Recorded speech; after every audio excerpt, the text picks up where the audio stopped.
여러분 안녕하십니까? 북한이 오늘 아침 동해상으로 대륙간 탄도미사일 ICBM을 발사했습니다. 어젯밤 단거리 탄도미사일을 발사한 지 불과 10시간 만에 또다시 기습적인 무력 시위를 벌인 건데요. 북한이 ICBM을 발사한 건 지난 7월 이후 5개월 만입니다. 첫 소식 공윤선 기자가 보도합니다. 오늘 오전 8시 24분, 북한이 평양 인근에서 대륙간 탄도미사일 한 발을 동해상으로 발사했습니다. 어젯밤 단거리 탄도미사일을 발사한 지 불과 10시간 만이었습니다. 고각으로 발사된 미사일은 최고 고도 6,000km 이상으로 치솟았다가 일본 서쪽 해상으로 떨어졌습니다.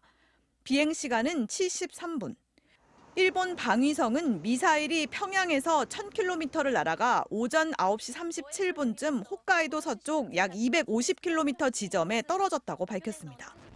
비행 시간 등 재원으로 봤을 때 지난 7월에 시험 발사했던 고체 연료 기반인 화성 18형을 발사한 것으로 보입니다.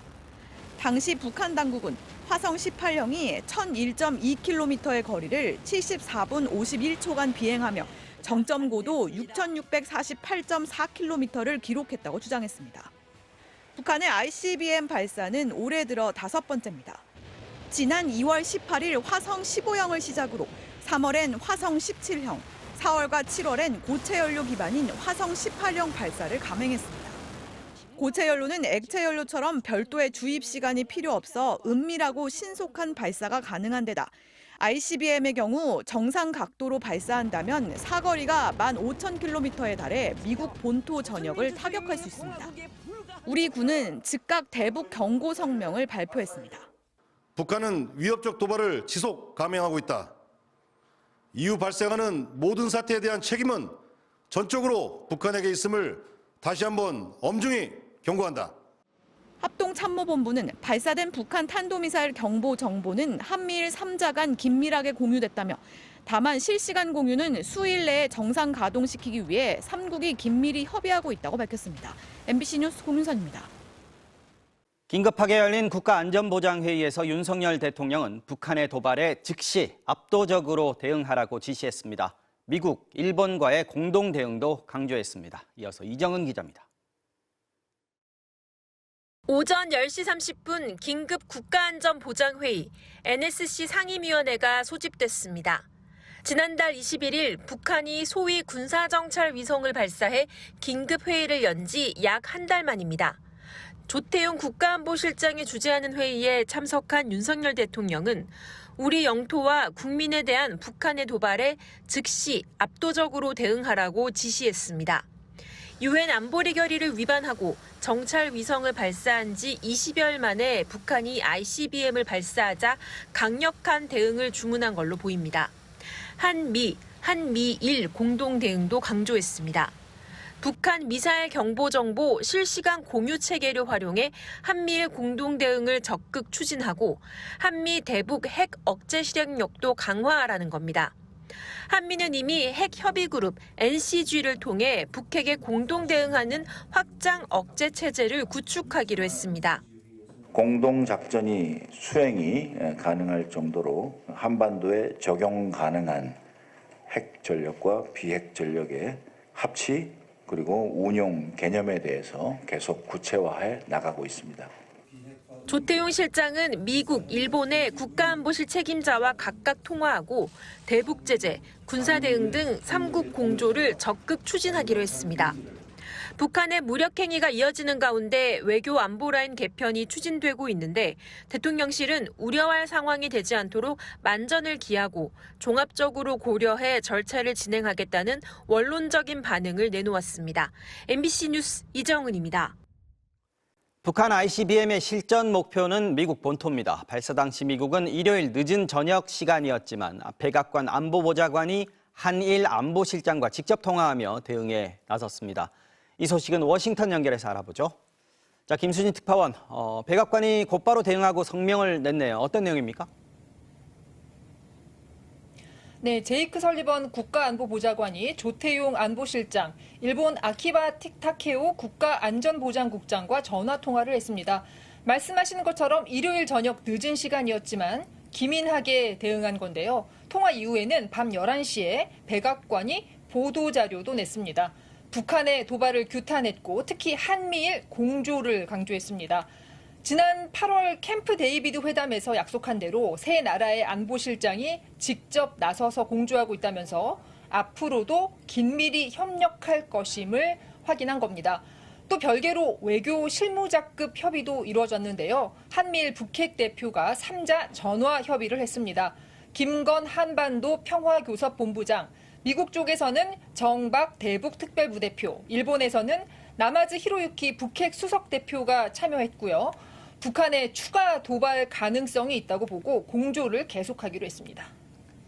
자, 미국이 상당히 신속하게 대응했는데 중동, 우크라이나 문제뿐 아니라 북핵 문제에도 기민하게 대응하고 있다. 이 점을 보여주는 측면도 있겠죠. 그렇습니다. 최근 바이든 행정부의 외교 정책, 미국 내 지지가 예전 같지 않은데요. 가자지구 민간인 피해로 이스라엘 지원이 비판을 받고 있고 우크라이나에 대해 엄청난 예산을 쏟아부었지만 별 성과 없이 전쟁이 장기간 계속되고 있습니다. 여기에 내년 대선을 앞두고 트럼프 전 대통령이 계속 북한 문제를 거론하고 있습니다. 북한이 바이든 정부와는 대화를 거부하고 있지만 자신은 김정은과 대화가 통하는 사이라면서 북핵 문제를 해결할 수 있다고 선전하고 있는 건데요. 바이든 대통령으로서는 신경이 쓰일 수밖에 없어 보입니다. 지금까지 워싱턴에서 전해드렸습니다. 네, 이번에는 외교안보팀 신수아 기자와 함께 ICBM 관련해서 더 얘기해 보겠습니다. 자, 신 기자, 북한이 정찰위성 발사한 지 얼마 안 됐습니다. 정찰위성 로켓이나 ICBM이나 사실 기술적으로는 차이가 없는데 굳이 왜 이 시점에 ICBM 발사했을까요? 네, 북한이 3차 정찰위성을 발사한 게 지난달 21일입니다. 네. 대내외적으로 위성 발사를 성공했다고 과시했던 게 불과 한 달 전인데요. 정찰위성 발사도 ICBM 기술을 사용하기 때문에 네. 굳이 같은 걸 왜 또 쐈을까 하는 의문이 나옵니다. 전문가들은 크게 두 가지 이유를 꼽습니다. 북한은 올해만 ICBM을 5번 발사했고 이는 1년 사이 최다 도발입니다. 네. 지난 4월과 7월에도 고체 연료 방식의 신형 ICBM을 시험 발사했는데요. 군사기술적으로 보완해 나갈 부분이 있어서 북한이 정해진 시간표에 따라 미사일 기술 개발에 집중하고 있다는 겁니다. 네. 두 번째는 대외적 이유입니다. 다음 주쯤 제9차 북한 노동당 중앙위 전원회의가 예고돼 있습니다. 이 회의에서 강력한 대남 또 대미 메시지를 낼 것으로 보이는데 이를 위해 사전에 강력한 도발을 택했다는 분석이 나옵니다. 전문가 분석 들어보겠습니다. 네. 이 회의에서 아마 한국 총선과 미국 대선을 앞두고 대남 대미 메시지, 특히 이제 대미 메시지가 핵무기 개발은 되돌이키기 어렵다라는 걸 미국에게 각인시켜주기 위한 일종의 굉장히 강력한 용어들이 구사될 가능성이 높거든요.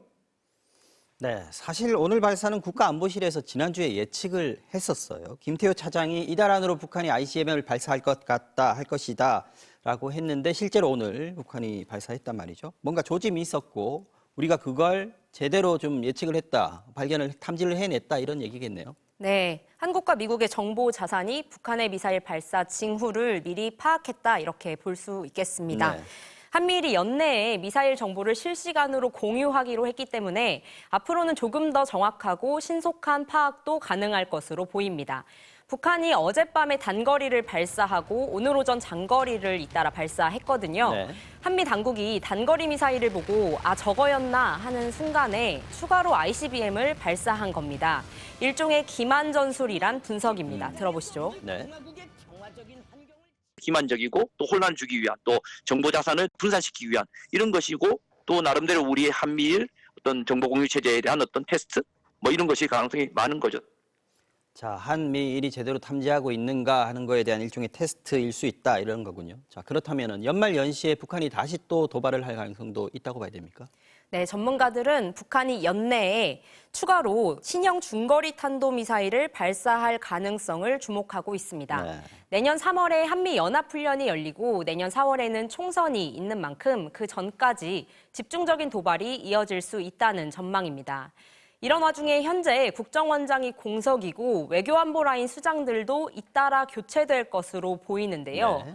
이런 북한의 도발에 신속하게 대응하기 위해서라도 하루빨리 조직들이 안정될 필요가 있어 보입니다. 네, 신수아 기자 잘 들었습니다. 어젯밤 인천 도심에 있는 18층짜리 호텔 건물에서 불이 났습니다. 1층 후문 쪽에서 시작된 불은 18층 높이의 주차 타워를 모두 태웠지만 140여 명의 투숙객이 있던 호텔 내부로는 번지지 않았고 50여 명의 부상자를 낸 뒤 1시간 반 만에 꺼졌습니다. 이지은 기자가 전해드립니다. 시뻘건 불길이 건물 벽을 휘감고 올라옵니다. 화염에 휩싸인 건물 외벽 조각이 굉음을 내며 지상으로 떨어집니다. 불똥은 진압 중인 소방대원들 옆을 아슬아슬하게 비껴갑니다. 건물 막 떨어져. 장난 아니야. 어떡해. 거대한 불기둥처럼 타오른 주차타워. 다행히 18층짜리 호텔 건물 내부로 옮겨 붙지 않고 약 1시간 반 만에 꺼졌습니다. 당시 객실에는 외국인 여행객 등을 포함해 140여 명이 묵고 있었는데 사망자는 없었습니다. 총 54명이 병원으로 이송됐고 이 중 2명이 중상을 입었습니다. 방에 있다가 2차 이제 경보음이 들리면서 안내 멘트가 나오더라고요. 화재가 났으니 이제 대피하시라고. 이게 상황이 너무 안 좋은 거예요. 냄새도 엄청 심해졌고. 소방당국은 불이 호텔 후문 1층에서 시작된 걸로 추정하고 있습니다. 불길은 필로티 아래에 야외 주차된 차량들을 타고 옆에 있는 기계식 주차타워로 옮겨 붙었는데 그 뒤로부터는 마치 굴뚝을 타고 오르는 것처럼 걷잡을 수 없이 번졌습니다. 1층서부터 10층까지 쭉 한 통로로 연결되어 있기 때문에 차량이 연소하면서 상승기를 타고 신속히 확대된 걸로 보여집니다. 불길은 호텔 지상층에서 시작됐는데 필로티 건물의 지상 주차장엔 스프링클러 필수 설치 대상이 아니어서 방해받지 않고 번져나간 겁니다. 수사 전담팀과 소방당국은 오늘 합동 감식에서 불이 처음 나기 시작한 호텔 1층 후문 천장과 주차장 사이를 집중적으로 들여다봤습니다. 화재가 난 현장입니다. 건물 외벽은 모두 불에 타 뼈대만 남아있는 상태고 주변은 모두 통제돼 있습니다. 한편 이번 화재를 통해 호텔이 객실을 불법으로 운영한 정황이 드러났습니다.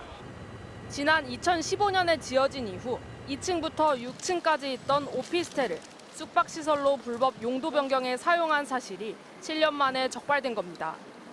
구청 측은 화재 조사를 마치는 대로 시정 조치를 내리고 수사기관 고발도 검토하기로 했습니다. MBC 뉴스 이지은입니다.